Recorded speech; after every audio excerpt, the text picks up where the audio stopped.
nggak sih? Anda punya ide yang menurut Anda brilian, tapi pas coba dijelasin, orang lain malah bingung.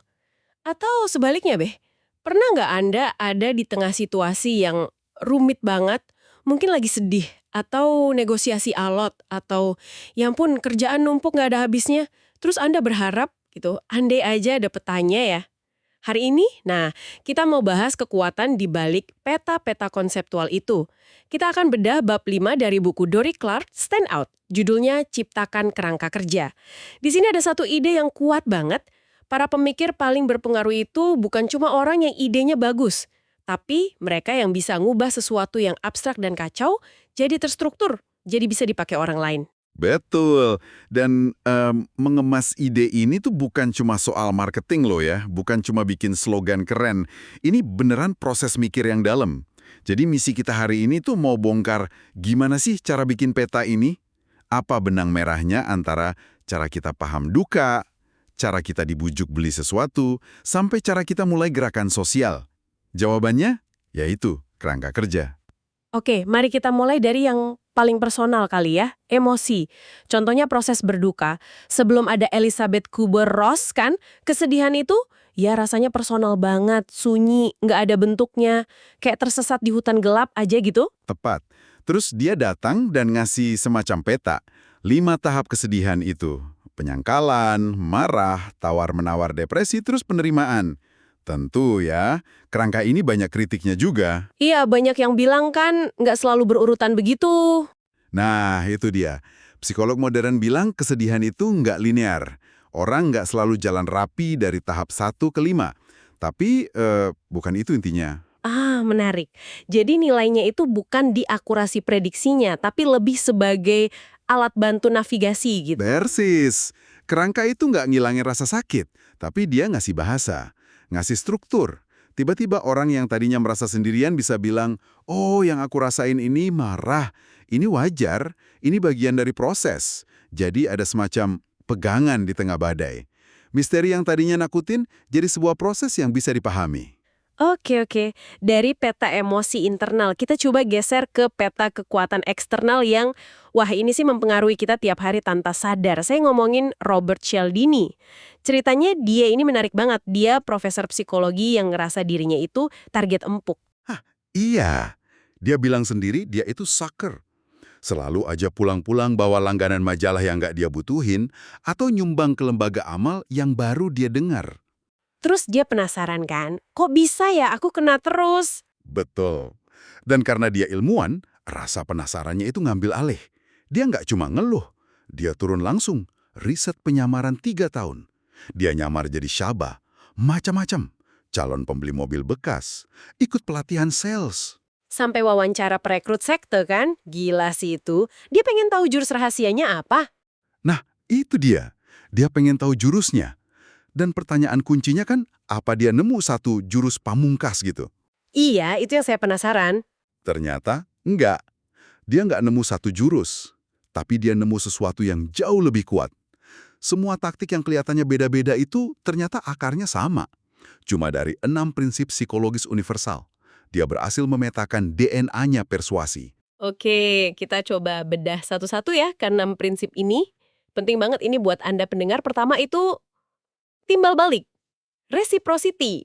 Sederhana banget, kita ngerasa utang budi. Kayak dikasih sampel gratis di supermarket, ya kan?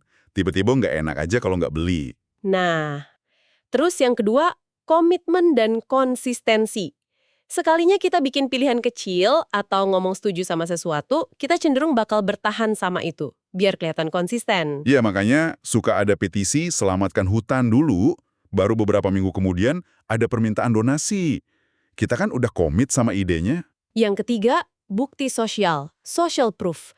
Wah, ini di era medsos, gede banget pengaruhnya.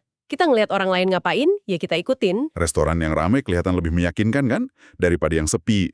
Kita asumsi, wah, orang banyak ini pasti tahu sesuatu. Keempat, rasa suka, liking. Jelas ini sih. Kita lebih gampang bilang iya ke orang yang kita suka, entah karena penampilannya atau ada kesamaan sama kita. Makanya penjual yang jago tuh suka cari-cari kesamaan. Oh, sama dong Pak, saya juga suka mancing. Betul. Nah, dua terakhir ini yang paling kuat kayaknya. Kelima, otoritas. Jas putih dokter, seragam polisi, gelar PhD, itu semua jalan pintas buat kita biar percaya dan patuh. Dan terakhir, kelangkaan, scarcity. Tawaran terbatas, sisa 3 kamar, diskon cuma hari ini. Kelangkaan itu bikin sesuatu jadi terasa lebih berharga. Yang dahsyat itu gimana prinsip-prinsip ini seringkali kejabarengan, saling nguci. Bayangin aja influencer yang Anda suka, rasa suka, yang dianggap ahli, otoritas, lagi promosin produk edisi terbatas. Kelangkaan.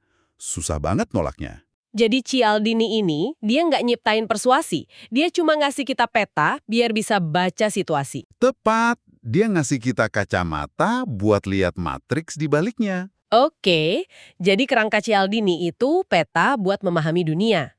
Tapi kan paham aja nggak cukup. Gimana sama jutaan tugas dan ide di kepala kita sendiri yang bikin kita macet, nggak bisa ngapa-ngapain? Nah, kekacauan internal ini bawa kita ke jenis peta berikutnya. Benar sekali. Ini masalah yang coba dipecahkan sama David Allen dengan metodenya yang, wah, terkenal banget, Getting Things Done atau GTD. Menurut Allen, masalah utama para profesional sekarang itu bukan kurang waktu. Bukan ya? Bukan, tapi kurang ruang di kepala. Pikiran kita tuh penuh banget sama loop terbuka. Janji yang belum ditepati, email belum dibales, ide belum dieksekusi. Jadi nggak ada lagi kapasitas mental buat mikir yang bener-bener kreatif. Aduh, itu saya banget. Rasanya kayak ada puluhan tab browser kebuka di otak, semuanya makan RAM. Terus gimana kerangka GTD ini bantu nutup tab-tab itu? GTD itu sistem yang holistik. Jadi ada filosofinya, ada taktiknya. Filosofinya, pikiranmu itu buat punya ide, bukan buat nampungnya. Nah, taktiknya ada 5 langkah. Pertama, kumpulkan, kolek. Ditulis semua gitu ya? Betul, tangkap semua yang ada di kepala. Tugas, ide, kekhawatiran. Masukin ke satu tempat. Bisa buku, bisa aplikasi. Pokoknya kosongin kepala dulu. Langkah kedua? Proses. Ini bagian triasenya ya. Iya, triase. Lihat satu-satu. Terus tanya, ini bisa ditindaklanjuti nggak? Kalau nggak, ya buang, arsipin, atau simpen buat nanti. Kalau bisa, nah ini dia, aturan emas GTD. Kalau butuh waktu kurang dari 2 menit, kerjain sekarang juga. The 2-minute rule. Itu ampuh banget buat ngelawan nunda-nunda. Banget. Kalau lebih dari 2 menit, ya putusin aja. Mau didelegasiin atau masuk daftar tugas.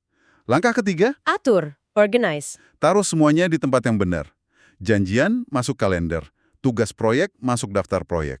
Rapi banget ini. Tinjauan mingguan buat lihat semua daftar dan proyek kita. Biar kita percaya sama sistemnya, nggak ada yang kelewat. Dan terakhir, kelima ya, lakukan. Do.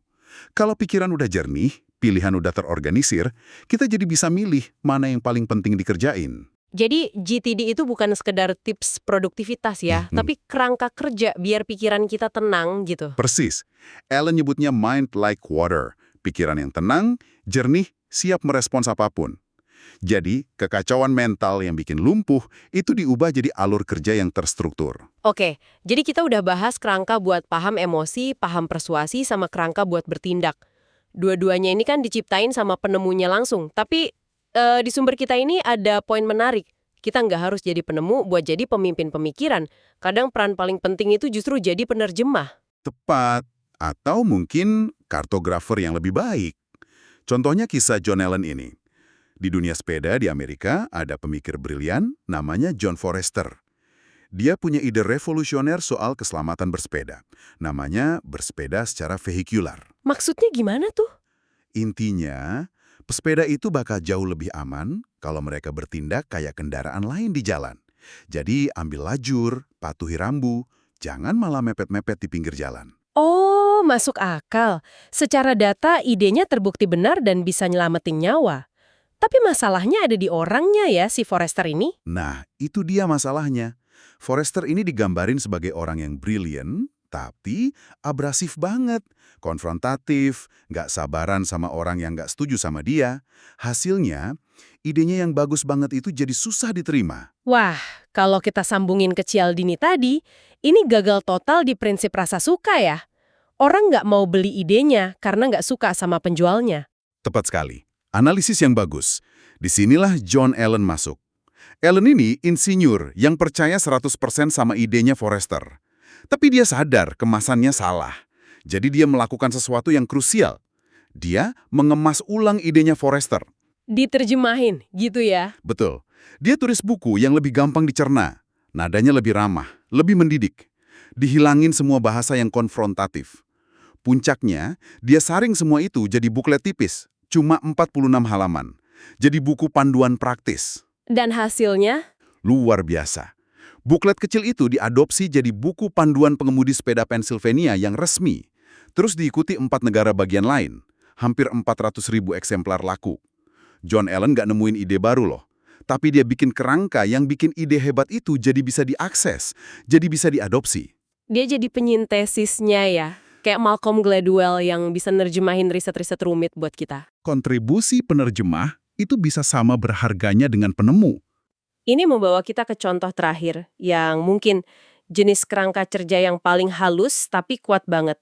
Gimana kalau tujuannya bukan ngasih jawaban, tapi memulai percakapan yang sulit? Nah, ini tantangan yang dihadapi John G. Millspaw. Dia mau ngangkat isu konsumsi etis atau ethical eating di komunitas agamanya, Unitarian Universalist. Isunya kompleks banget kan? Soal hak hewan, dampak lingkungan, kondisi kerja petani. Tapi ada masalah besar di komunitasnya. Mereka ini dikenal sangat mandiri, anti-otoriter. Mereka nggak suka dikasih tahu harus ngapain atau harus percaya apa. Betul. Kalau Millspaw datang bawa kerangka, ini 10 aturan makan yang benar, wah, pasti langsung ditolak mentah-mentah. Terus gimana strateginya? Cerdas banget.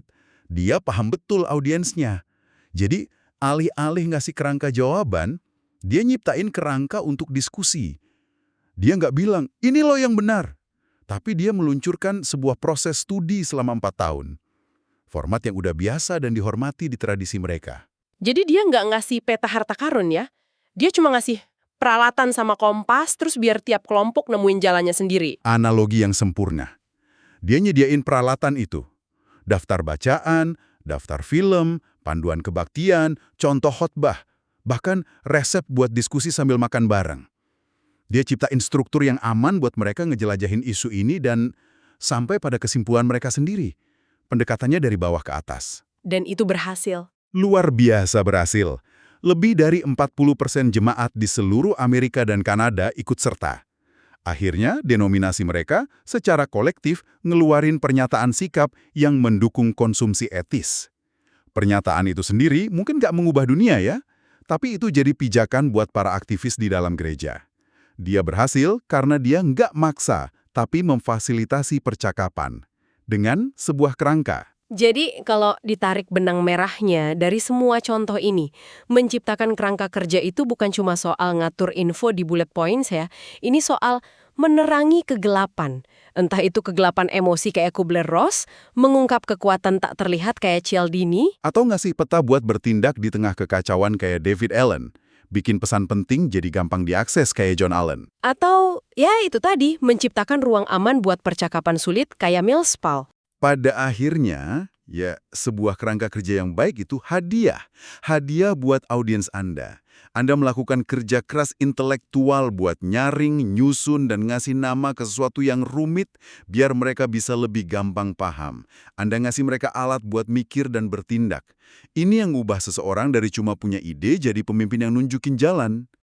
Dan ini mungkin pemikiran terakhir buat Anda renungkan. Kita sudah bahas kerangka kerja buatan orang lain. Sekarang, coba dia pikirin dunia Anda sendiri. Pekerjaan Anda, keahlian Anda, komunitas Anda. Pengalaman rumit, proses yang kacau, atau konsep yang sering disalahpahami apa di dunia Anda yang sebenarnya lagi nunggu seseorang buat memberinya struktur.